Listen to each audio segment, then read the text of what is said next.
Senior Leadership and Management Masterclasses to influence your output, growth, change and culture.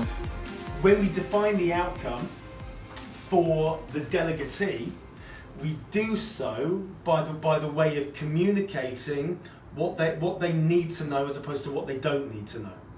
We certainly will communicate the outcome using SMART. Now, this is another model that I'm sure many of you will be familiar with, and it necessitates a lot more than just a 5-minute exploratory conversation, because there's a lot of confusion as to how to do the M and what the difference is, the distinction between the A and the R. The S and the T, self-explanatory, but it's another acronym, okay? Bring it back, not that, okay? Over your head? No, I know SMART. You know SMART? So it stands for? Specific, measurable, Achievable, realistic, Time managed, exactly. Okay, so you will have already, as a leadership team, decided on what the outcome is. You now need to delegate it. So you would break down the outcome. You would decide on which part of the outcome needs to be delegated. At this point, you're not talking about to whom you're going to delegate the task, but get clear, absolutely clear. Now, I'm going to give you a 5-minute summary of what we discussed within that 90-minute module. By specific, we get out to general. We clarify the distinctions, the characteristics, the description about the outcome itself. What is it made up of? In other words, if the outcome, let's say, and remember we talked about strategy it's something that could be related to or equated to a recipe, the baking of a cake. Let's say the outcome is the chocolate gâteau.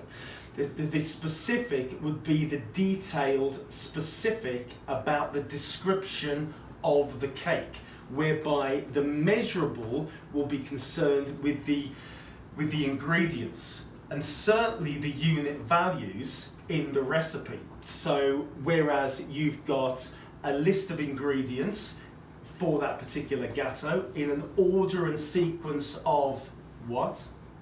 Largest first. Yes, right? If you're eating breakfast cereal, sugar's always at the top, isn't it? So largest quantity of what ingredients first, but in a recipe it would be 2 teaspoonfuls Friday afternoon, can't even speak, of this, 2 drops of this, stirring of this. You measure in units. Measurable, so it's quantifiable. This is the quantitative factor. This is much more qualitative, but it's specific qualitative factors. Achievable is concerned with internal resources. Now, in the context of the delegatee, can he or she achieve it? This is to do with skills. Have they got the skills enough to be able to achieve that goal? If not, then they cannot do it.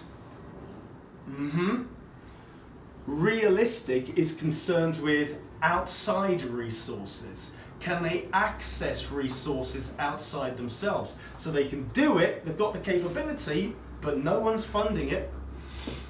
No one's giving them the equipment. No one's giving them the software. No one's giving them the support. They haven't got the outside resources. Timed, I don't know how else to be non-self-explanatory, quite honestly, but if it's timed, you give them a non-negotiable timeline, non-negotiable outcome, whereby the project is chunked along that timeline. And that's just a summary. We need to break that down further, but that's enough to go on at the moment. By using the SMART, we're still defining that outcome. And that's what we delegate rather than the strategy. Enroll on this masterclass now to influence your output, growth, change and culture. Enroll now at nicholashill.com or call 0345 678 9900.